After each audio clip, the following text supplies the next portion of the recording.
Hey folks, I'm just gonna knock up another video here because I'm noticing a lot of people online are having some issues with the new GUI layout, the GUI layout for the VPC software. There's been some changes to the VPC software which are kind of make it a bit better looking, but there's one major change that I'm going to talk about first before I commence with the rest of this video. Okay, so the last version of the firmware I used was from middle of January, and that firmware pretty much works okay. There's been a few releases since then, and a few of them have some issues. I was testing a couple of them out and had some weird button issues with my throttle. The T2 and T3 switches were flicking randomly, even though the physical button wasn't moving. The actual button wasn't being touched at all, which they've cured in the latest release. But there's something I need to bring to your attention before you go down this road, and it is this.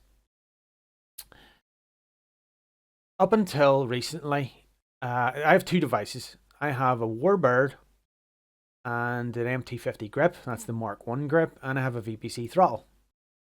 Now, for whatever reason, and only the people of Virpil know, they have decided to rename this. Now, when you look in Windows Device Manager, like I'll show you now,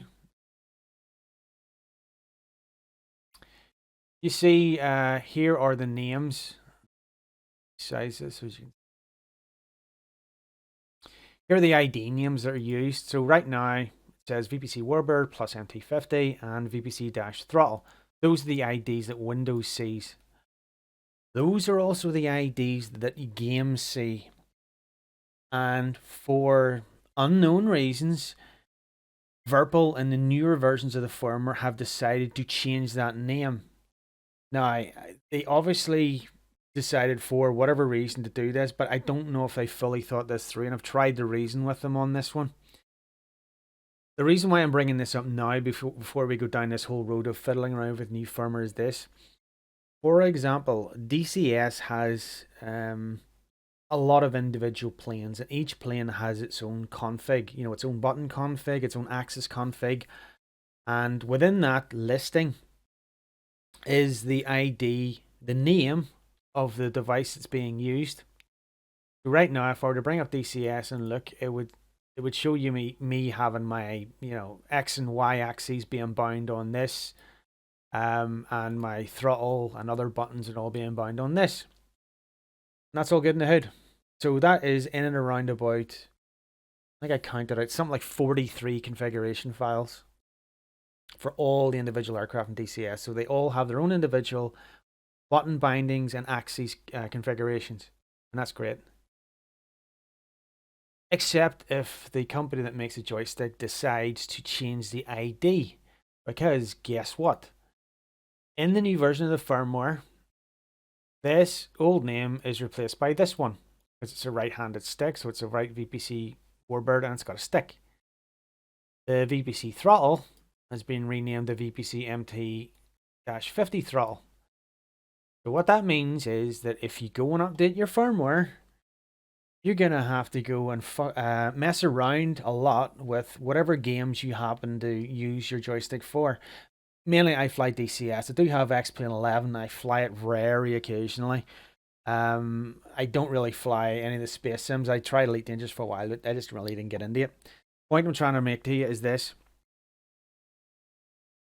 Because these IDs have been changed, Windows is going to see a different joystick and your games are going to see a different joystick. So right now, if I were to update my firmware to the new versions, I'd have to go in and change, I think it was 43 configurations times 2 because I have two Virpil sticks.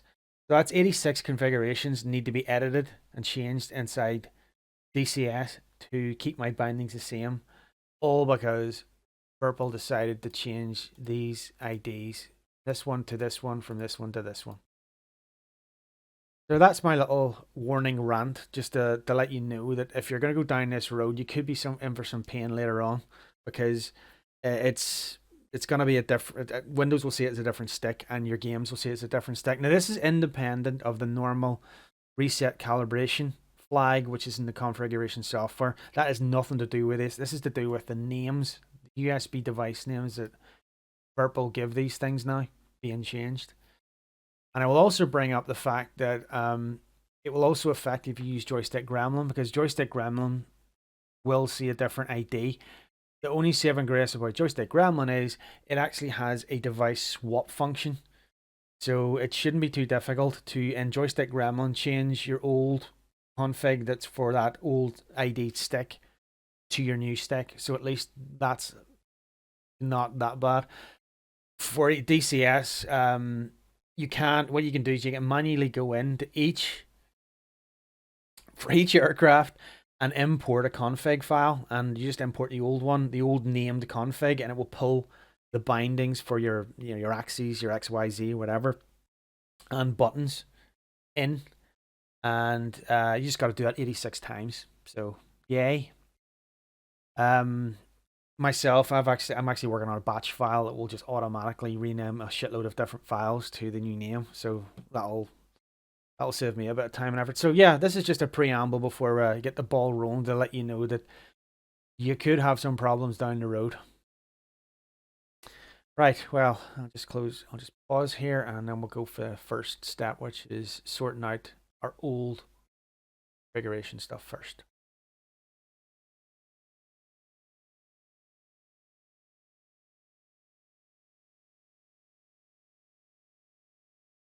Now, before I begin and actually start using a new version, which is this one here, which came out on the 20th of March 2019, I'm going to run the current version I have now and do some backups. So to give you a kind of overview of how this works, the firmware that you program onto your joystick or throttle, the profile that you create on that particular version matches together. So what I'm trying to say is that if I go and throw the new version of firmware on and have to revert, then it'll cock up my profile. So what I'm going to do first is load up the old version, which is from January. I've selected my Warbird. And what I'm going to do is I'm going to export the file.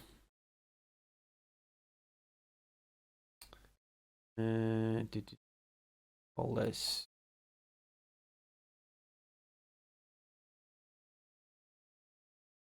Word working.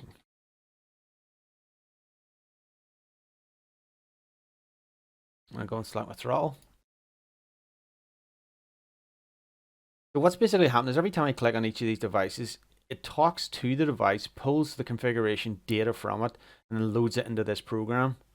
And then what I can do is export the file to basically back it up in case something goes tits up.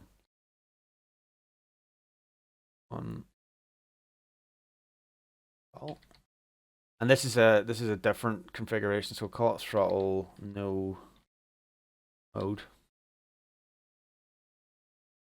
Save that off. Alright, so that's a good starting point.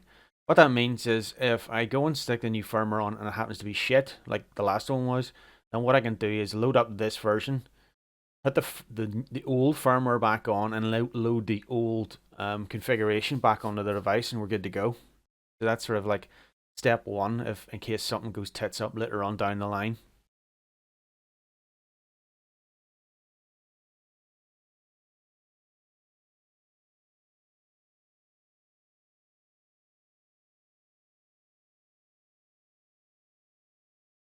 Okay, so we've backed up our old config, and now we're going to start playing with our new stuff. So let's get the ball rolling. Let's get the new software. I'll just run through the normal procedure here. So here's our test version that I have. Right click, extract. There we go. So you don't need to install this, and it's generally better not to try and copy it into program files or some other places like that, because especially Windows 10, it gets very pissy about copying data in there or changing data in there. So I just chucked it on this folder. This is where my keys are. Right. So structure's a bit different. I have one firmware file and legacy profiles, etc. here. Wow. Interesting.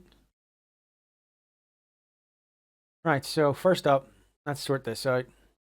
I'm going to change this Windows calibration to 0. And let's run it up.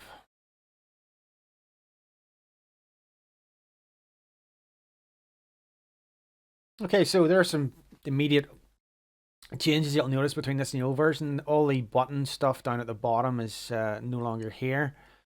You've still got your wee language selector for English or Russian, and these buttons have been made slightly bigger and better looking.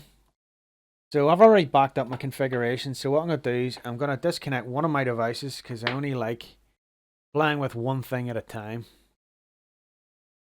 So, as I showed you earlier, the current ID for this thing is VPC-throttle. That's what it is now. So, okay, I'll do my throttle first. So, little warning message pops up. If the version of firmware you're running is independent and not the same as the version that this VPC software is expecting, it'll always give you this warning. You can upgrade and downgrade at will, so that's neat. So let's do a firmware update.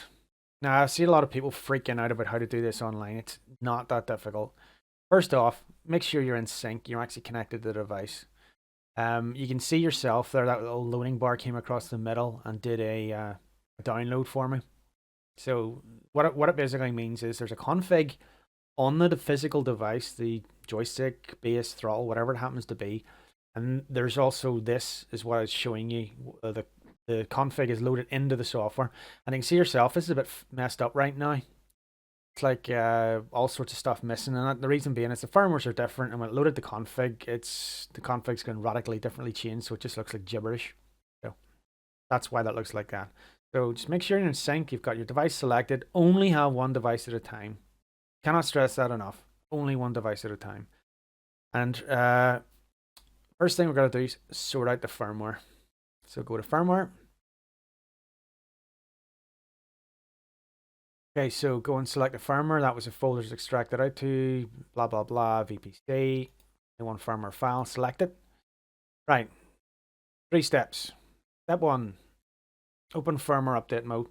What this basically does is switch the firmware on the device into like a bootloader mode. So is the firmware you send to it is then loaded into the main software. Most embedded devices will the stuff that runs on the software to make them work on the micro can have 2 parts. You have a bootloader, which starts the software up and also allows updating of the main software and upgrades. So first thing, select this, click it. We're now in firmware update mode, and you can see it's changed the VPC bootloader. Okay, we've already selected the file. Step 2, start firmware update. I do a lot of work with embedded stuff, so all this sort of, I'm flashing firmware all day long. Right, now we've completed that. Step 3 is to click close firmware update mode. That basically resets the device so it's ready to rock. Right, okay, so that's the firmware part done.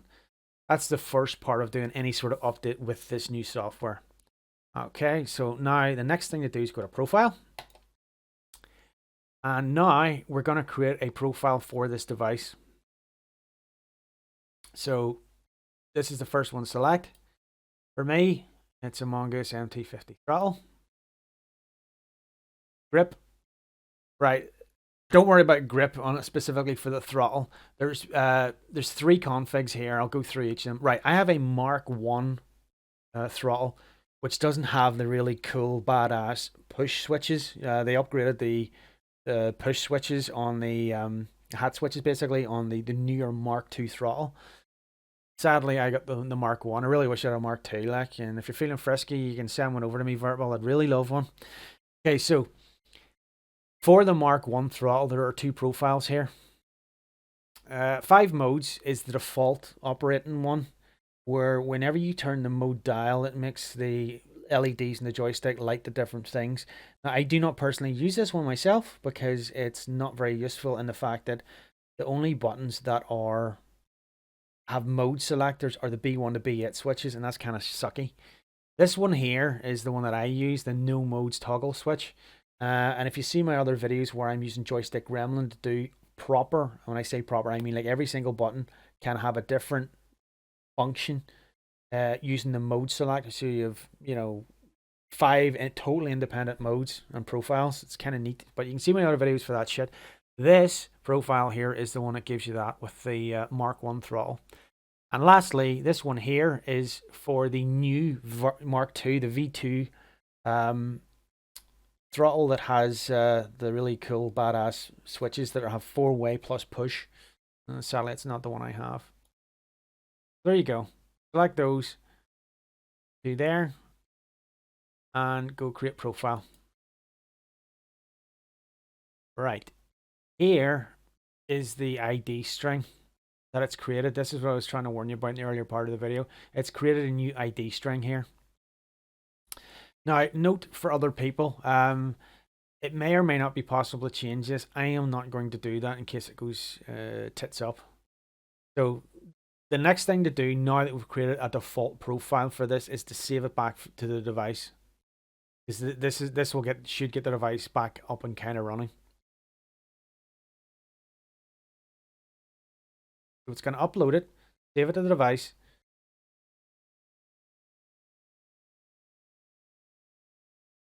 And if I click on it, it'll pull it back down and load it into the program.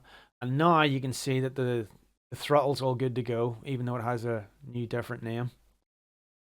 So we've done a firmware update, and the first thing we should do is reset the calibration. So what I will do now, go to my throttle. So we go to axes tab, and we'll go to calibrate axes. And now, first thing I'm going to do is I'm going to unlock the little lock bar that's between the two sides of the throttle. Go that side of the way. Then I'm going to move all the analog axes fully backward and forward a couple of times across their full range. So left throttle, right throttle, the little scrolly wheel thing that's on your index finger on your left hand. The little analog bar on the top right corner, forward, backward a few times, put it to 0. And do not forget about the analog wheels. That's labeled A1 and A2. Just fully left, fully right, and into the center, fully left, fully right. Just do it a couple of times. Up in the center. And then save calibration. And then just save back to device.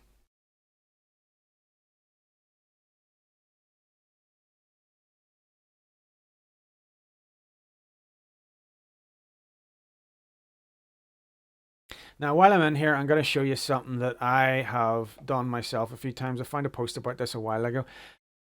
Some of you may notice that the scroll wheel, that's the analog axis on your index finger, it can be a little bit jittery at times. I tend to use it for zoom in DCS when I'm flying. What I just did there, I should just go back and show you what it did. If you select any of these, now this is the Z one I'm interested in. If you double click, it brings up the sub data about it, which is like its configuration and stuff. If you have problems with jitter, this here, dynamic percentage, go and change that.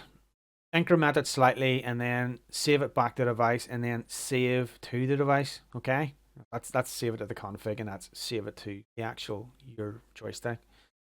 Always pay attention to this boy up here. If you make any changes at all, like watch.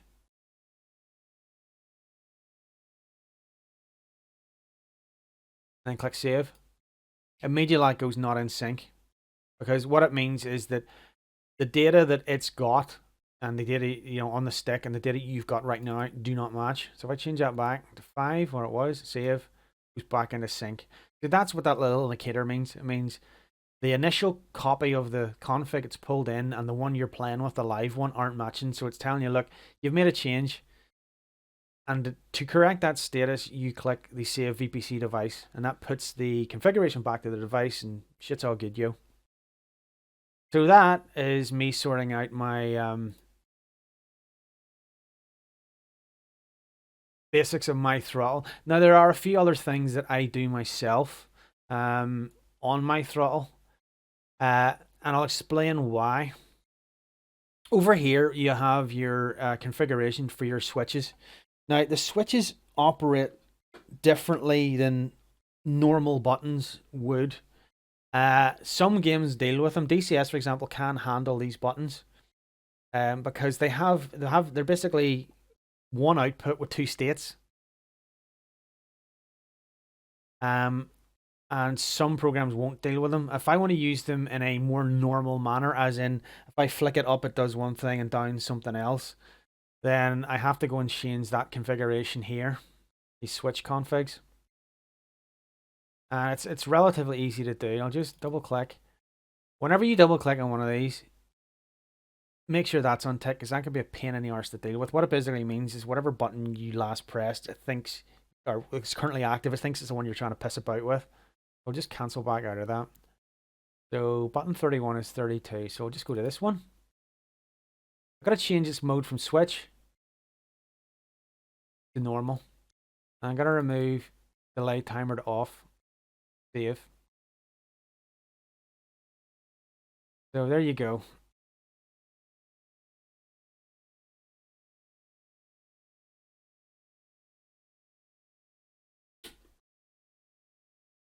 Right, so what have we got here? Right, currently that's physical button 32, which is the T1 switch being pulled toward you. And that's what 32 does.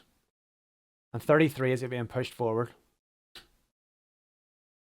So what I'm going to do is I'm going to create a new binding down here.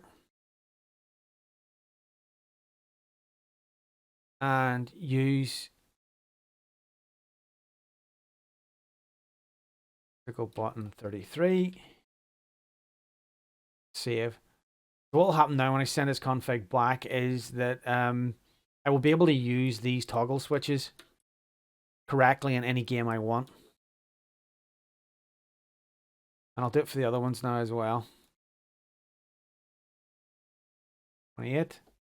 28 is 1T2. Normal. Delay. Save.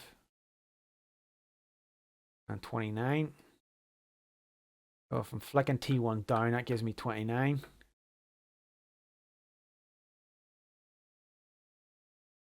Whoa. 65 lighting up. Fuck is 65.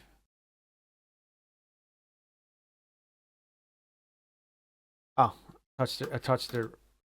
I didn't touch the encoder. That's peculiar.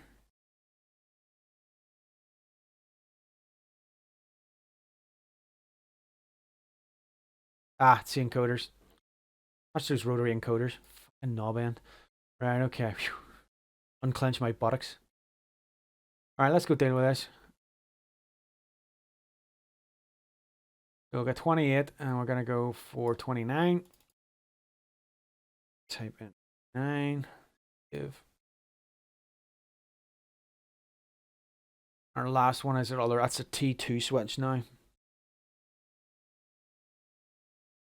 30, 31.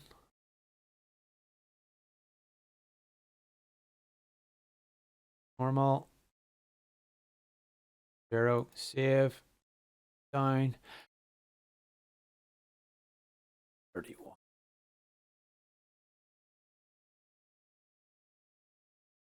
That gives us the two states for all of our toggle switches now. Important side note, if you're ever arsing about in here and messing things around, do not leave gaps here. It does not like gaps. It usually causes the buttons you've programmed after the gap to be not visible. Right, and just save that back to the VPC. You don't have to do that with that last bit I put in. Like, I mean, it's totally optional, up to you. If you're in DCS, you can fiddle around with the Lua files to make those things work, well for you. I just can't be balls with that, to be honest with you.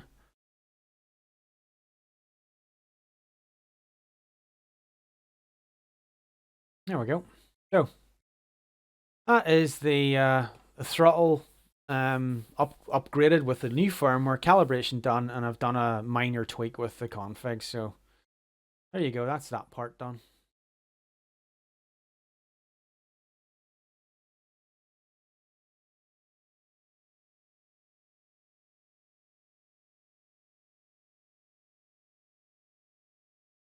Alrighty, so the throttle's been done. Let's do my joystick. First off, I'm going to disconnect my throttle because playing around with two devices connected and fiddling with firmware is not something I would recommend.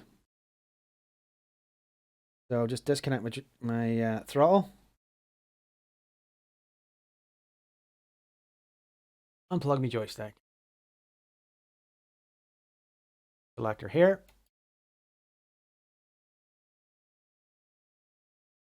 And as before, firmware tab, 3 steps here. Make sure you got the right firmware file selected. Yep, it's all good in the hood. 1, switch it to bootloader mode to actually do the update. Start the firmware update, so that's uploading the data to the flash memory on the device. And then close firmware update mode. 3rd step. And that's the new firmware on it. So the only other thing we got to do now is deal with the profile. Now, as before, I mentioned at the start of the video, they have changed this around. These names are different. You can see it's just come about with gobbledygook shit now. So my config is a Warbird base. And I have... Oh, this is for the new funky V2 version of the MT50 grip. I have this standard one. This is the ye olde trusty V1 grip that doesn't have the funky 5-way hat switches. So this one here still does actually have a right and left variant. They still actually are making them. They haven't made a left variant of the new Mark II yet. So I'm actually going to tick this box this time. Sure it's the right side. Now, for you kids out there who may be playing around with other funky setups like your space exploration dudes, this might be a little funky for you guys. I don't have that setup, so I can't speak for it. But I know what you should probably be doing is doing these one at a time. Say the constellation, select that boy over there. Make sure you got right selected. By the way, that's a toggle switch. Notice that, okay? Then create profile. Okay, so that creates a profile of the default config within this software, and then when you actually do a save, that'll dump it onto the device.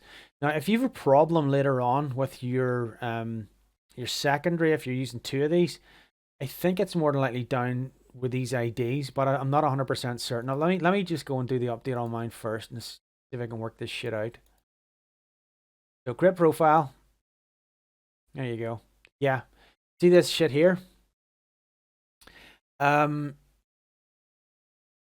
I explain this to a layperson? Right, okay, so USB devices have like 2 things. VID is a vendor identifier, which is, I don't know who assigns that, but I'm assuming somewhere on the web somewhere gives you your vendor ID when you become a manufacturer. So this is the ID of who makes it. And the PID is, I think, nearly sure it's peripheral identifier. So for my stick, these 2 things make up how Windows actually talks to the damn thing. So what I'm gonna guess is that if you have a you have 2, for example, Warbirds or 2 of the old style bases, and you have constellations, these 2 IDs should probably be different.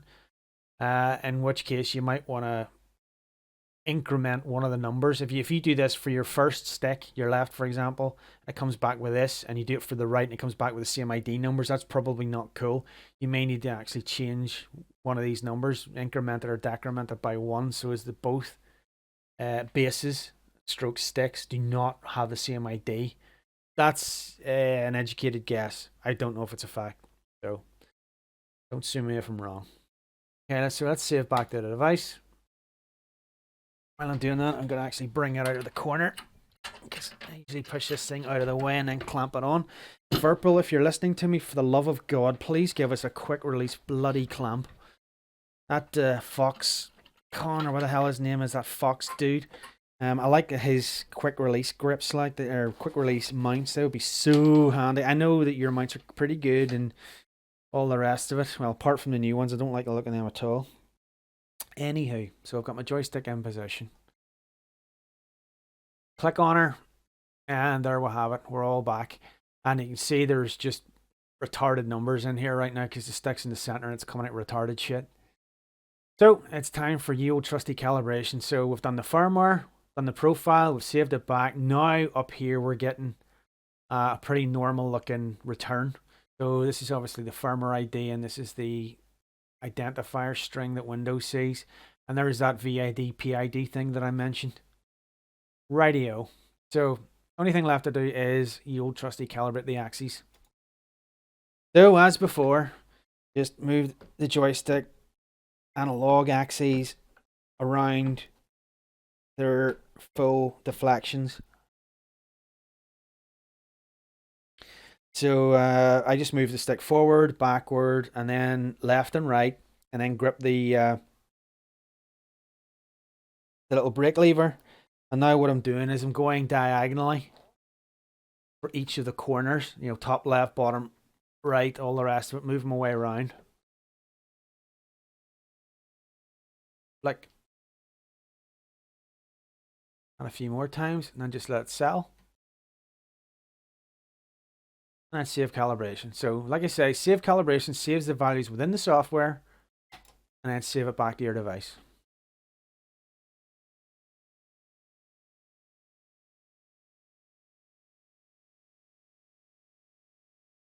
And there you have it. That's how to update the firmware, recalibrate, and get your sticks all ready to go. I hope this helps. I honestly don't have the Constellation stuff, and I'm making guesses about the ID things here. So I'm gonna guess maybe if these were identical, that's probably why some of you who have two sticks have problems. And as I've shown you already, only have one stick in at a time when you're doing funky stuff with the firmware and profiles, just to be sure. So here we have it. That's the new software. Hope this helps people.